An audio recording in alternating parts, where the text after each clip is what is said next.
assassins. Ils sont assez puissants en combat rapproché et à l'assassinat. Donc ils sont très agiles, très rapides, ils font plutôt mal. Cela dit, ils ont très peu de points de vie. Voilà. Quelle classe voulez-vous choisir? Les ninjas, ok, très bien. Alors, petite explication de cette classe. Alors, cette classe, comme je vous l'ai dit, elle est assez puissante pour faire des dégâts sur de la courte durée et elle possède des armes qui vont lui être très utiles. Alors, pour commencer, vous avez deux armes dans le jeu. Vous allez pouvoir récupérer sur les mobs, sur les donjons ou les joueurs que vous allez combattre, des pièces ou alors des objets que vous allez pouvoir vendre ou équiper. Ok, ces objets vont améliorer votre puissance, enfin ils vont vous améliorer de manière générale. Ok, avant qu'on revienne dessus, je vais vous présenter les objets que vous avez pour commencer votre jeu tout simplement. Vous avez le katana, assez long, un katana classique, très utile en combat rapproché. Ok, donc il vous permet d'avoir un petit peu d'amplitude de distance de combat, puisque la lame fait quelque chose comme 50 cm. Ok, cela dit, vous attardez pas trop sur un combat rapproché qui va durer, parce que vous avez assez peu de points de mana. Ok, et vous perdez du mana à force d'utiliser vos compétences et tout. Ok, donc on a cette épée et on a une autre épée qui est une sorte de poignard. Celle-ci va vous être utile pour l'assassinat. Ok, puisqu'elle est plus petite, donc elle prend moins de place, elle vous coûte moins de points de mana et d'agilité, ce qui permet aussi de vous d'aller plus vite lorsque vous l'utilisez que lorsque vous avez l'autre katana. Voilà, très fort, très simple. Ok, et aussi on vous donne pour commencer ce bandeau ninja.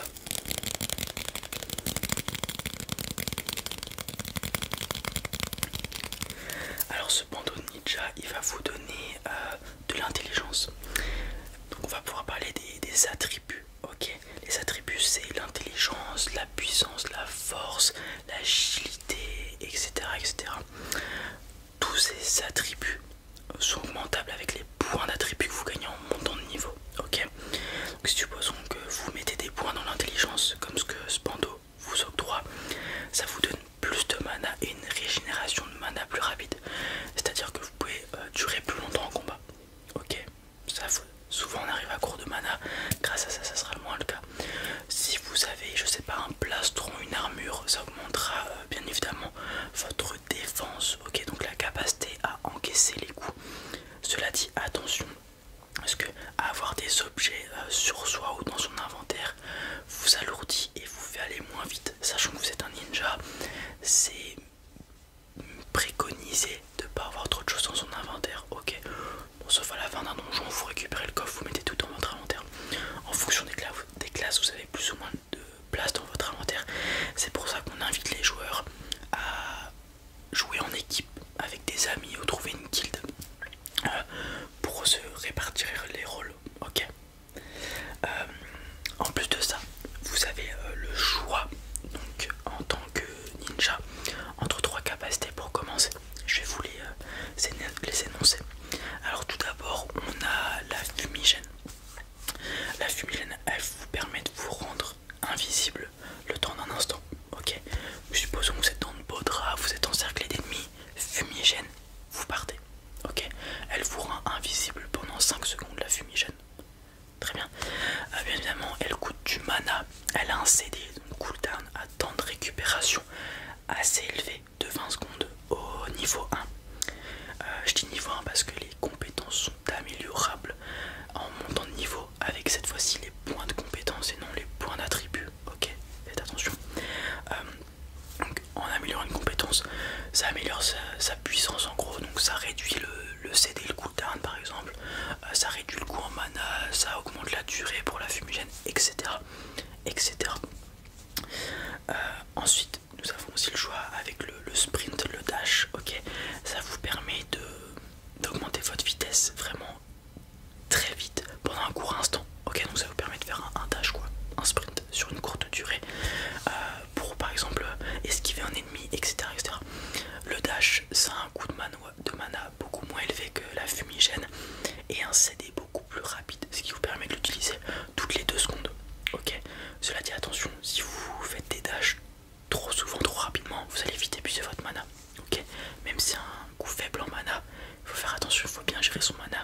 notamment au début. Au début de l'aventure MMORPG, il faudra bien gérer votre mana. Au fur et à mesure que vous allez progresser, les ninjas ont pas mal d'objets, notamment au niveau des bandeaux, qui donnent de l'intelligence, et donc la gestion de mana sera moins difficile quand vous augmenterez de niveau. Donc ça c'était pour le deuxième sort, le deuxième spell, la deuxième compétence. Ensuite on va voir la troisième compétence, c'est le double saut. Double saut, un peu le même principe que le dash, vous pouvez sauter deux fois, donc une fois puis deux, ok. Et même principe que le dash, c'est un coût de mana assez peu élevé, c'est un CD assez court aussi, 5 secondes, et ça vous permet d'accéder à des hauteurs, passer par-dessus des murs ou des ennemis, voilà. Sachant que les assassins, les ninjas ont une agilité très forte et une discrétion assez élevée, vous pouvez vite aller sur des toits sans vous faire remarquer ou dans des plafonds, etc. etc. N'oubliez pas que vous êtes un assassin, donc le but c'est d'être assez camouflé. Vous pouvez bien sûr arriver au corps à corps ensuite avec vos autres compagnons pour jouer en combat rapproché, puisque vous êtes aussi assez fort, mais attention, vous êtes très fort en assassinat, donc ne pas hésiter à voilà, vous cacher, laisser votre équipe faire les trucs, et dès qu'il y a par exemple des mages, enfin des sbires mages ou des archers, allez dans la backline, donc derrière les ennemis, et assassinez-les. Voilà, c'est un conseil que je peux vous donner. Pour ce qui est de la map, puisque je vous expliquais à peu près votre classe, sur la map, vous pouvez faire des duels contre des adversaires qui sont, comment dire, hostiles envers vous. Donc ça peut être des autres joueurs que vous prenez en duel, et les duels peuvent être, comment dire, sans conséquence, donc vous n'avez rien à échanger, ou alors vous pouvez mettre de l'enjeu en mettant des gold ou des items équivalents, ok. Pour tester votre capacité un peu. Vous avez aussi des monstres un peu partout sur la map, donc au début ça va être des loups, etc. Pas très puissants, vous allez gagner de l'XP à chaque fois que vous combattez un mob, ok. Et aussi par exemple sur les loups il y a la possibilité d'avoir des canines, des dents que vous pouvez revendre. Ensuite vous pouvez sur la map aller voir des marchands pour acheter des objets, des potions de mana, ce qui peut être très utile pour vous au début, ou des potions qui vous redonnent de la vie, etc. etc. Il y a aussi bien évidemment des villes de part et d'autre qui sont des regroupements où vous avez plein de choses, des boutiques, etc. etc. Oui, où se rallient tous les gens. Ok, c'est là où vous pouvez trouver des guildes ou des amis par exemple, et aussi de quoi discuter dans un forum.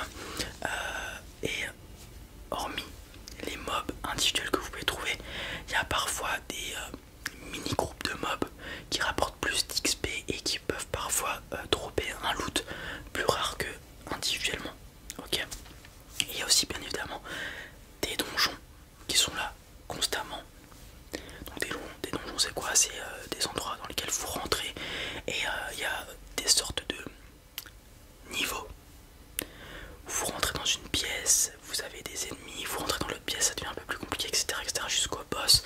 Une fois le boss vaincu, il y a un coffre avec du loot, et en fonction de votre chance, parce qu'il y a une probabilité à chaque fois que vous battez le boss, et la difficulté du donjon d'avoir un loot plus ou moins rare, ok.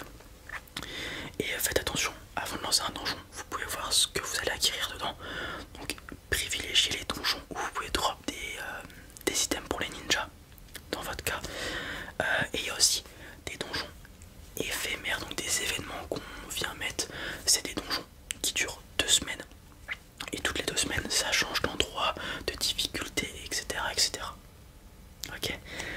Ces donjons éphémères drop des items pas éphémères mais d'event, qui sont donc un peu plus rares, parce qu'on peut les avoir que durant les 14 jours du donjon.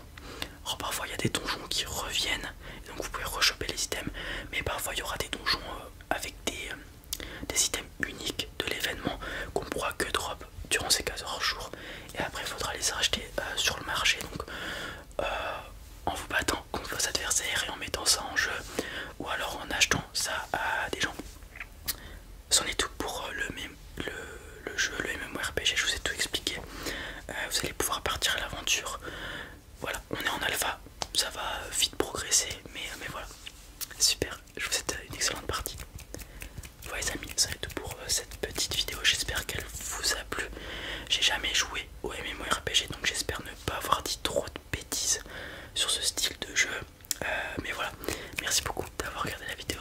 si elle